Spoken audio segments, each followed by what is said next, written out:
Custo de vida, emprego e desemprego, cesta básica, tarifas públicas, salário mínimo. Agora, na Brasil Atual, a análise do DIEESE. E nós vamos fazer contato agora com o diretor técnico do DIEESE, Fausto Augusto Júnior. Bom dia, Fausto. Bom dia, Glauco. Bom dia a todos. Fausto, ontem o governo Bolsonaro cancelou de última hora o evento de lançamento do chamado Auxílio Brasil, que estava marcado para as 17 horas da tarde. Da tarde de ontem. Não houve explicações oficiais, o que abre margem, inclusive, Fausto, para muita especulação a respeito de uma mudança de última hora no valor do benefício e também porque não haveria ainda um consenso sobre como viabilizar o programa sem ultrapassar o teto de gastos. A mídia tradicional abordou bastante a reação do chamado mercado, mas pouco ou quase nada se falou a respeito dos beneficiários do Bolsa Família, que agora não sabem como vão receber os seus benefícios em novembro, e também daqueles que recebem o auxílio emergencial, que vai até o fim desse mês. Isso demonstra, Fausto, o grau de improviso do governo em relação a um tema que é fundamental, ainda mais num cenário crítico do ponto de vista social do país como agora? Sem dúvida, Glauco. Acho que a questão da discussão do Auxílio Brasil é uma discussão que mostra quanto o governo atualmente não tem uma política clara em relação à questão da pobreza, à questão da miséria, à questão da segurança alimentar. Vamos lembrar que a segurança alimentar, a questão da garantia mínima para o conjunto dos brasileiros, faz parte do conjunto dos direitos sociais e compõe, ou deveria compor de maneira mais equilibrada, de maneira mais estrutural, a estrutura do sistema de assistência social, chamado SUAS.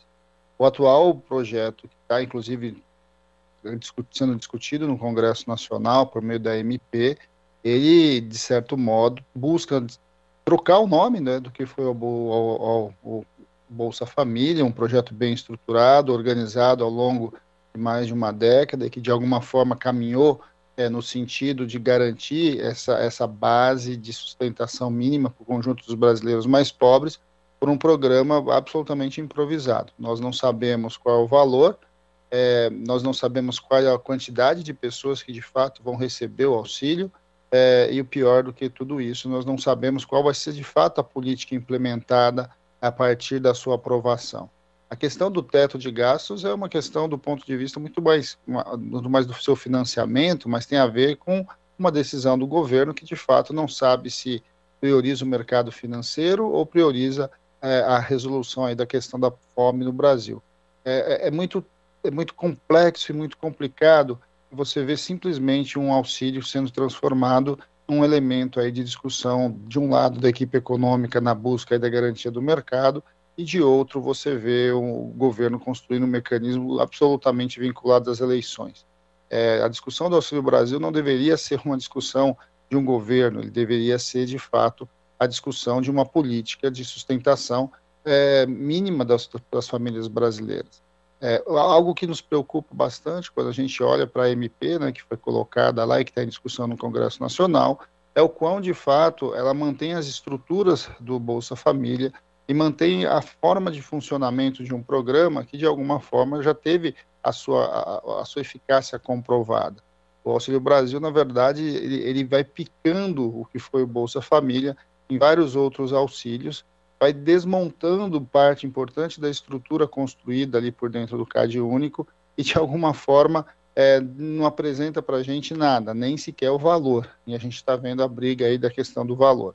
É bom lembrar também, Glauco, que quando a gente vai falar do próprio valor, a própria correção do Bolsa Família, né, a correção inflacionária do Bolsa Família, se tivesse ter sido feita desde 2016, ultrapassaria ou chegaria muito perto aí entre 300 e 400 reais que tanto se fala, e de alguma forma a gente sabe que o número de famílias hoje atendidas pelo Bolsa Família tem uma fila, né, tem uma fila que já vem sendo acumulada.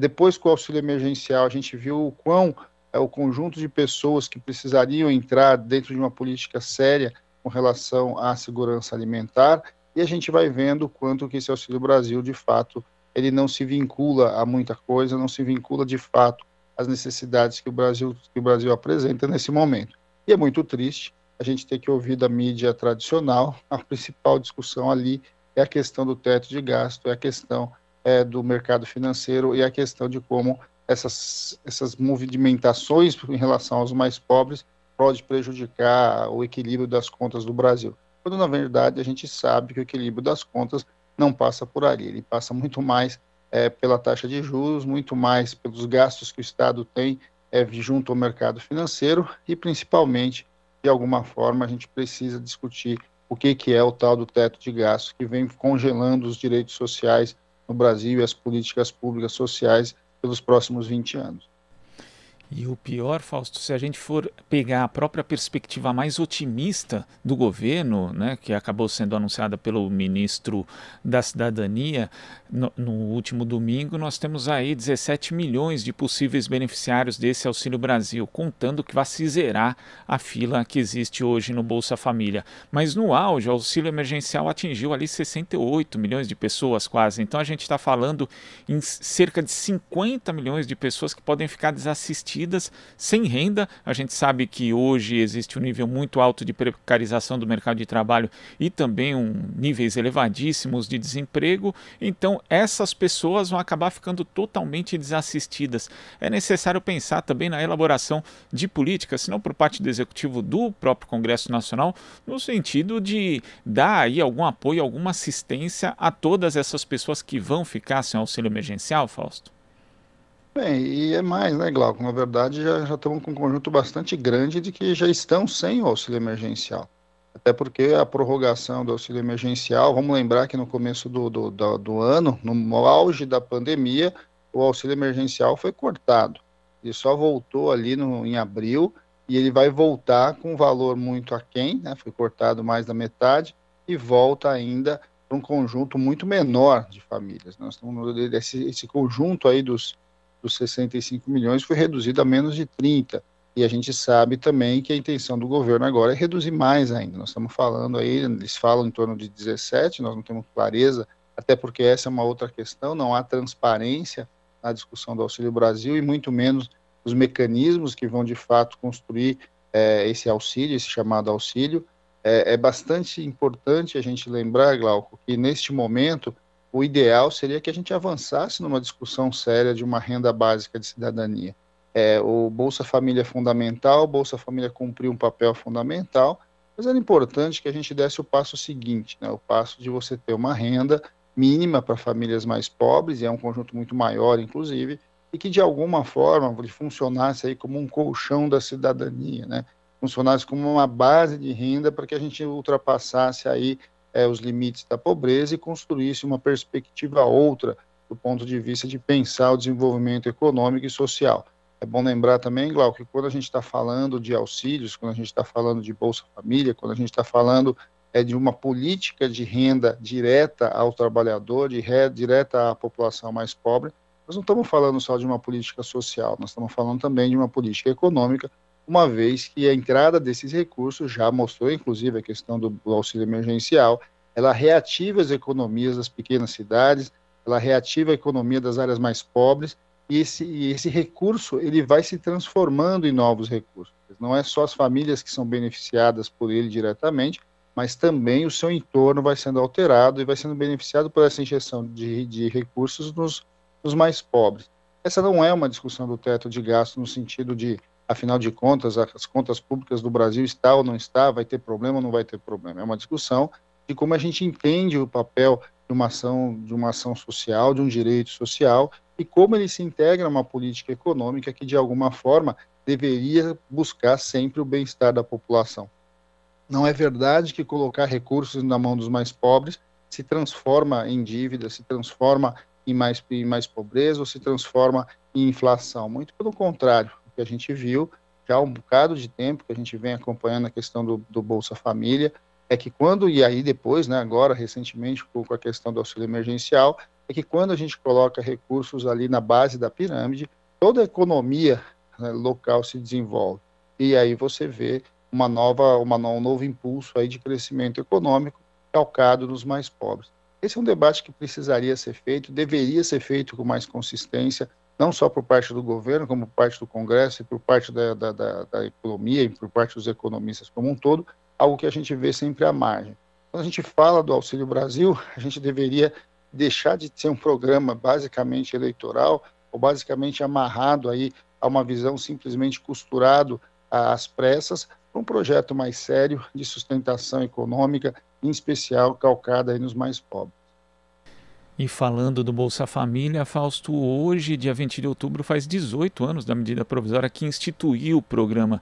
E embora muita gente ache que ele só se baseava no recebimento do benefício em dinheiro, era algo muito mais complexo, né? Porque também tinha como objetivo garantir direitos como acesso à educação à saúde pública, mantendo as crianças na escola, e de fato ele conseguiu ali seus objetivos, como a redução da evasão escolar e também da mortalidade infantil. Além desse aspecto econômico, que você ressalta, Fausto, de trazer ali, fomentar a economia, principalmente das cidades menores, né? Era uma engenharia bastante complexa e que foi, inclusive, aí, né, legitimada, foi verificada a sua efetividade, inclusive gastando pouco dinheiro relativamente, em milhares, né, literalmente milhares de estudos do Brasil e também de fora do país que analisaram a sua eficácia. Como é que você vê, Fausto, a extinção desse programa sem que se aproveite todo o conhecimento que foi acumulado desde a sua implementação no Brasil?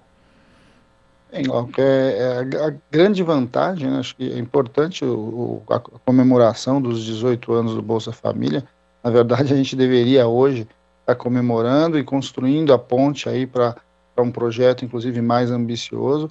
E o que a gente vê, na verdade, é a sua desconstrução, a sua desmontagem por uma visão bastante simples, bastante mesquinha do ponto de vista eleitoral, que é a discussão do Auxílio Brasil. O Bolsa Família teve várias discussões, ele foi um programa bastante estruturado, e vamos lembrar que, antes de mais nada, ele teve a capacidade de transformar auxílios, né, que era um conjunto de auxílios que você tinha antes, e bolsas separadas e etc., que eram programas basicamente pontuais e focados em um programa de fato estruturado pelo Estado.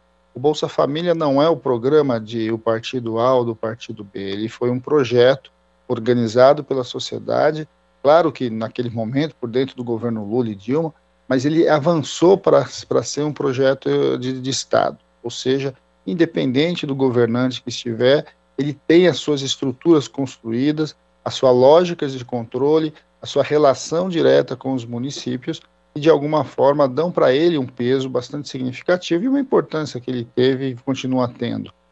O que a gente esperava, e o que a gente espera, e o que a gente luta hoje por dentro do Congresso Nacional, é que essa estrutura construída em cima do Bolsa Família, que de alguma forma avança para além de um programa A, de um programa B, do governo A ou do governo B, se mantenha.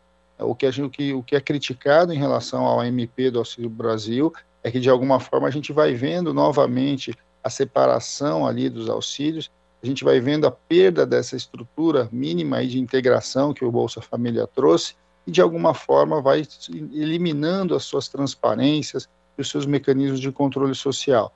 O Bolsa Família é um projeto bastante complexo, é um projeto bastante bem construído e tem histórias, né? Acho que é importante a gente lembrar, são 18 anos de um projeto que deu certo e tem reconhecimento internacional. Agora, ao mesmo tempo, é importante ressaltar, né? Esse é um debate tão importante, de alguma forma o próprio governo agora não consegue se separar dessa discussão do Bolsa Família.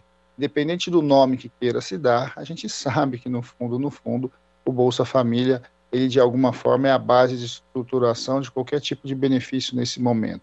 É muito triste, por outro lado, a gente vê como há uma tentativa simplesmente de negar o Bolsa Família e criar algo que nós nem sabemos direito o que é.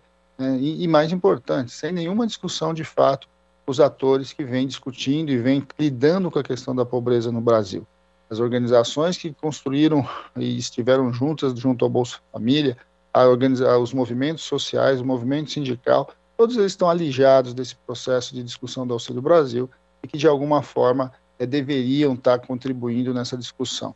É bom lembrar também que o debate no Congresso Nacional é um debate que também está se pautando muito pela questão do teto de gastos e a tal PEC dos precatórios, etc., e muito menos uma discussão muito séria que a gente deveria ter, que é o enfrentamento da pobreza, que cresceu bastante em relação ao que nós tínhamos desde 2016, e ela se escancarou para toda a população a partir da pandemia. Esse deveria ser um momento importante de reflexão da sociedade, que se debruçaria sobre afinal de contas, como nós vamos resolver e como nós vamos lidar com as consequências de uma pandemia que saiu do controle pela responsabilidade do atual governo e que deveria minimamente construir mecanismos da sua compensação futura e que está colocado e que deveria estar colocado nesse momento. Não é nada disso que a gente está vendo. O que a gente está vendo, na verdade, é de um lado uma discussão eleitoral e de outro uma discussão de mercado. Vamos lembrar, né? A MP do Auxílio Brasil ainda tem ali um artigo que beneficia o setor financeiro, né? Porque permite ali a questão ali dos empréstimos ali consignados e etc. por dentro do Auxílio Brasil. E a gente sabe, de novo, foi utilizado durante muito tempo esses empréstimos consignados ali como exploração da população mais pobre pelo setor financeiro. Então, de alguma forma, essa lógica que de um lado prega o mercado e de outros interesses aí eleitorais, vão de certo modo jogando aí muitas preocupações em cima do desmonte de um programa que tem a vantagem de ter dado certo, tem provado que deu certo, mas que podia e deveria ser melhorado, deveria ser reconstruído a partir de uma nova perspectiva de fato do enfrentamento e da questão social como central de uma política econômica, algo que está muito longe do que está sendo proposto. Sem dúvida, e vamos acompanhar a definição a respeito do chamado Auxílio Brasil, porque os beneficiários do Bolsa Família não podem continuar no escuro. Fausto, muito obrigado pela sua participação aqui no Jornal Brasil Atual e até a próxima. Até a próxima, Glauco. Bom dia a todos novamente. Bom dia. Conversamos aqui com o diretor técnico do Diese, Fausto Augusto Júnior.